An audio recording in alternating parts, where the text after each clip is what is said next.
Hello everyone! Finally, the moment that we all had been waiting for has finally came, and the second part of episode 72 got released just a few hours ago. And in this video, I'm going to show you all the details and Easter eggs that I managed to find, and let me tell you beforehand that this episode was literally one of the most epic and unpredictable ones we've seen so far. What kinds of new upgrades did G-Man get, and who will come out victorious out of this battle? Who is this new powerful character Boom talked about just yesterday? Where did the Titans fly away? And what's the most important? What's going to happen in the next episode after such a heated battle we saw?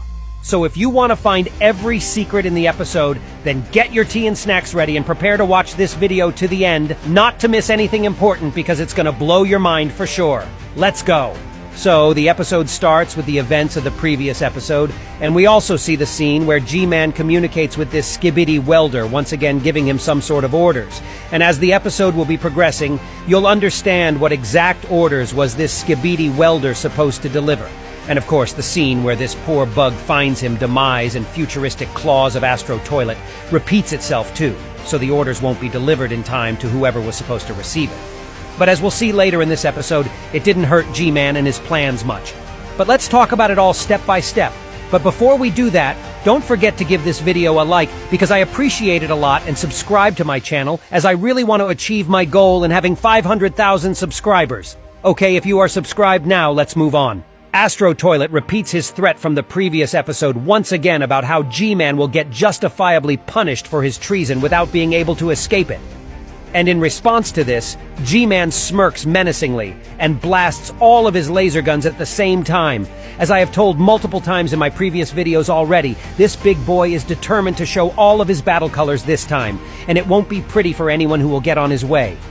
And unfortunately for Astro Toilet, the target who's standing on G-Chad's way is himself, so that one of the most epic battles in the history of Skibidi Toilet series begins. And oh yeah, just in case you forgot about it somehow, we're still watching everything that unfolds in front of our eyes from the perspective of the iconic Mecha cameraman, who's also one of my forever favorite characters, by the way. And keep this information in mind for now because it'll be important for you to remember about him later in this video. After G-Man blasts all of his guns into Astro Toilet's face, the enemy feels the necessity to cover himself up in order to not get fried as a McDonald's chicken.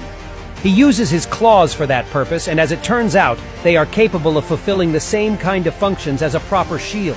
It's really great to have multifunctional weapon in your arsenal, don't you guys think so too? And I think that these claws work in a really peculiar way because it doesn't seem to me that they simply repel the G-Man's lasers, but instead they sort of absorb their power, and I'll also develop my thought about it a little later in this video, as the events of this episode will get progressing. So when he stops absorbing the laser's energy, he then slowly spreads his two claws and then lifts up the third one, which builds up the impulse and then hits the target with the very same laser beam. And just the concept of somebody else's power absorption and then using it to hurt the opponent seemed really similar to the abilities of the villain from the movie X-Men First Class. And then the turn comes for G-Man to show his new fancy shield. So he activates the yellow energy-like power shield that reminded me a lot of the yellow shield that Elite Clockman used in the secret scene from Dom Studios' latest episodes. And I think that G-Man is able to generate this shield with the usage of these two side instruments near his temples. Or maybe it's his core itself that helps him generate such a thing from his combat arsenal. Before that, I had suspicion that it may be glasses G-Man generates the shield with, but later in this episode we'll see how the glasses will get initially broken. And G-Man is still able to use his shield in such circumstances, so it must be his core or two of these little laser-like things on his head. But it looks like Astro predicted such a move from him, so right in the next second he releases the black tentacles with the red spots on them in order to dig into G-Man's shield and pull him closer to Astro so that he would be able to wreck our laser boy up in the melee combat. So in response to this, G-Man pulls a really smart move in my opinion. He basically turns turbines on his jetpack to the side and literally pushes off of Astro Toilet so that even his powerful tentacles aren't strong enough to catch this G-Chad. But notice those clots of yellow energy around the tentacles. It looks like Astro took G-Man's shield energy for himself that way, and that's pretty damn cool if you ask me. After that, G-Man pulls out something even crazier, and when I saw this for the first time, I literally gagged, my jaw dropped. he gets his head equipped in this absolutely stunning helmet that seems to be just unbreakable at first sight. And this helmet reminded me of multiple things, and it is approved to me right now that Boom definitely gets inspired by some of the Skibidi multiverses from other creators. This helmet looks like a combination of SWAT mask that military wears for special types of operations, and it also reminds me of the mask that G-Man from Verlance's Skibidi Wars wears. And it's not the only thing that made me remember about Skibidi Wars Multiverse by Verlance, and you'll see what I mean as you'll keep watching this video. So after G-Man got himself prepared for any kind of trouble, one of the most epic scenes in the history of Skibidi toilets unfolds on your screen. The G-Man's and Astro Toilet's lasers cross one another and collide, creating a powerful mix of different energies. And of course, this scene reminded me a lot of the final confrontation between Harry Potter and Voldemort from the movie called Harry Potter and Deathly Hallows. And just as in this exact scene, the final impulse goes closer to Astro Toilet first, and then to his opponent, and it looks like our Jimmy is meant to lose this time. But then suddenly the reinforcements arrive to his aid. And it looks like they were supposed to come even earlier because that's probably what G-Man had told to the little Skibidi welder before. But this guy didn't have an opportunity to report this to the Skibidi army as it got destroyed by Astro Toilet afterwards.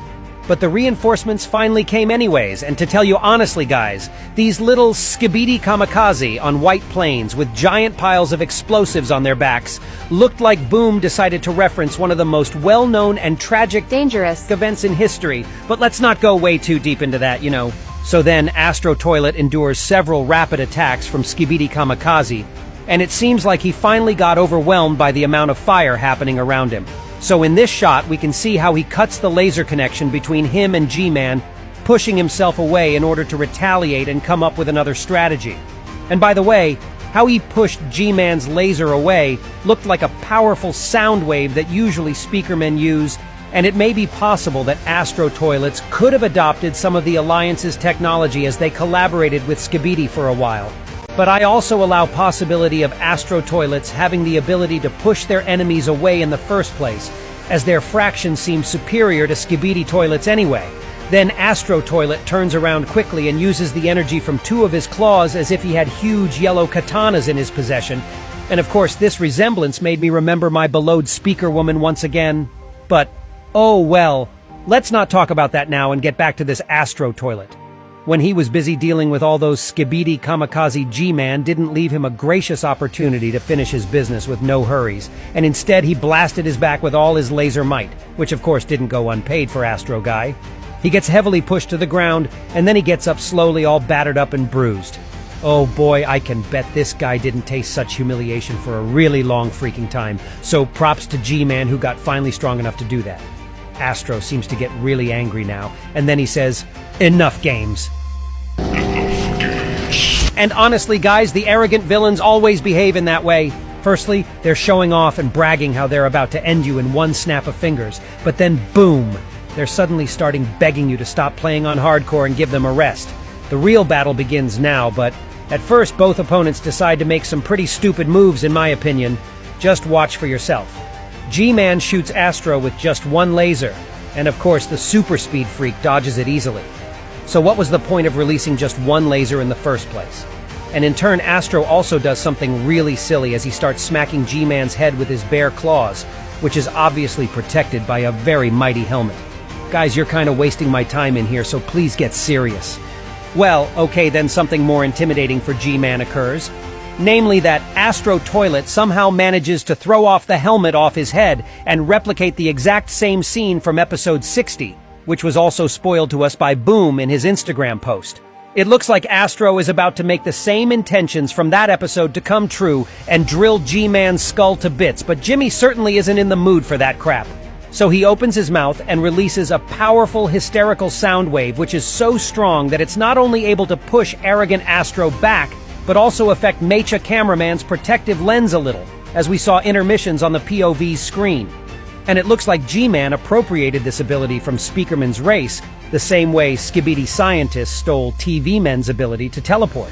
It's possible that this soundwave technique could have been learnt by G-Man when Titan Speakerman was infected and controlled by the parasite and fought on the side of Skibidi army. Plus, we've seen the old speakers that used to belong to this Titan in the secret room at the Skibidi bunker.